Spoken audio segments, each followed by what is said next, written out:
What's up, everyone? It's Amira back with my weekly career advice. And this week, we're going to be talking about how to take control over an interview when you feel like it's not going well or you're not connecting with the interviewer.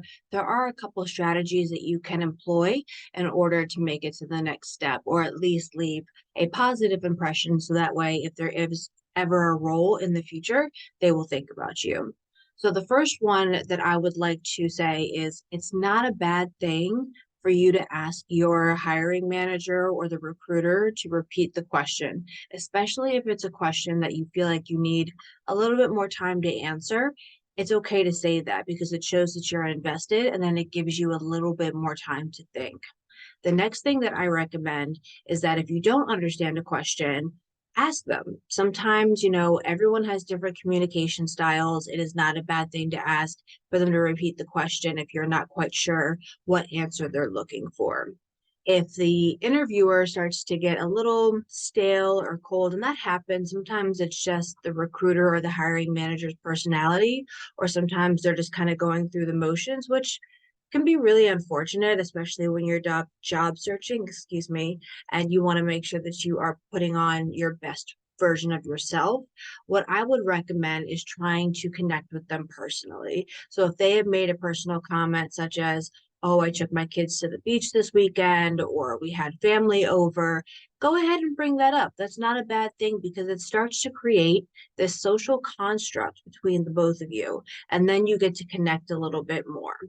The next thing that I would ask would be, what is their favorite aspect of working at that company? It's not a question that a lot of recruiters get. It's a question that I have used time and again, and it really does get my foot into the next door for the interview process because it'll be really revealing. And you want to know that this company that you're interviewing for is going to have your best interest at heart to the point that they can, because at the end of the day, they are a company and they want to make sure that they're hiring the right talent. So if they tell you something like, oh, my favorite part is my colleagues, but we work really late hours, if that is not something you're looking for, make a mental note of that.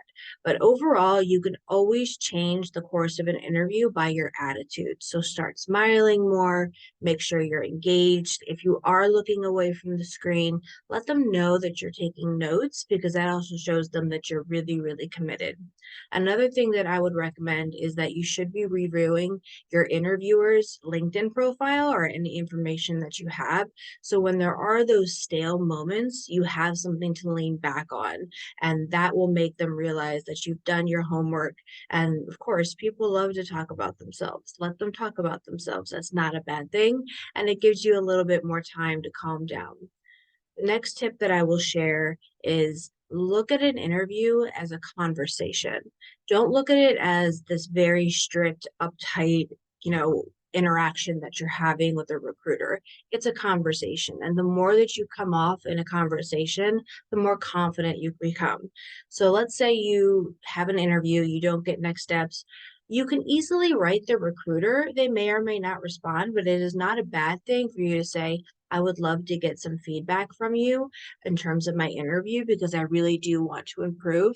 And they'll keep you in mind in the future because they'll think, okay, this may not have been the right role for this person, but they do really want to learn. And I hope that everyone looks at the interview process, especially right now, and especially in tech when things are just so difficult.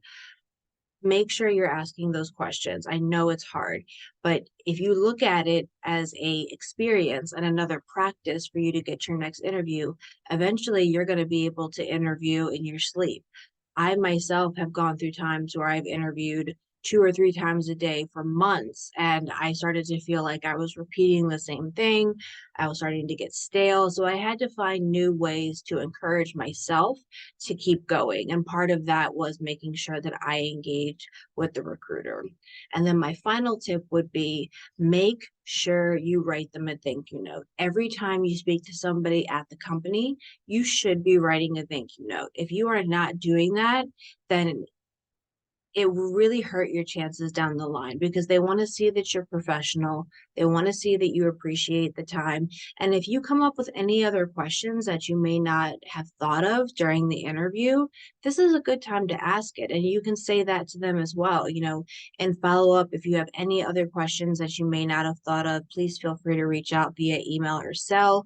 And again, that shows your commitment and you're taking back that agency over the interview. Interviews are not a one-sided process. They are a two-sided process. I actually had an interview recently where the recruiter was 20 minutes late, did not apologize, was very dry, and I immediately knew that I was like, this is not going to be for me because if that's accepted behavior, that's not the kind of environment I want to be around. I want to be in an environment where I'm growing and I'm learning and I have engaging colleagues. So you'll be able to tell a lot as well and trust your gut. Really, if your gut says something feels off about this position, maybe it is. Ask some questions as appropriate. You don't want to sit there and say, like, what's your CEO salary? That's not appropriate. But ask those questions. Ask about your career path and be sure to ask about onboarding. Too many companies now believe that they should just throw a candidate into the role and they either sink or swim. At times that works because the candidate may have the personality to thrive in that type of environment. But for the most part, that shows a lack of investment of them wanting you to represent the company. So I would be very weary if they don't have an onboarding process or they have a very light onboarding process, especially if you're changing careers or if you're doing a new skill set. Maybe you were working in one field and those skills are transferable and you're going over to another field. You want to be trained on that because you want to do a good job and you want to continue in your career progression. So those are some of the tips that I have. But again, do not go into an interview thinking that it's only one-sided. You are interviewing them as well. And if they're not giving you kind of the time or the respect or the engagement that you would hope for during an interview, then it is completely okay to finish the interview, send your thank you letter, and move on. And if they reach back out for next steps, that will be your decision. If you want to keep going just to see if you will end up being offered the role, you can. But if your gut is telling you that you haven't had a really good experience thus far, then I would probably say, I don't think this is the right fit. I thank you so much for your time, and I hope that we can work together in the future. But again, remember, you are the product. While you're being interviewed at a company, they need your services, they need your expertise. So you are the product. So make sure that you are showing up as best as you can. And that can be different every single day based on how we're feeling, what's going on in our personal lives, but try to keep it very light and professional and don't take it too seriously, because when you take it too seriously, you're going to start to forget some of your answers. Whereas when it's a conversation, you're not going to forget your answers. So those are my tips for how to take control over an interview when you feel like it's not really going your way. There are some things for you to turn that around and never be afraid to say no to an opportunity. I said no to an opportunity recently because I just did not have a very good experience. And to me, that screams volumes about how the work life would be.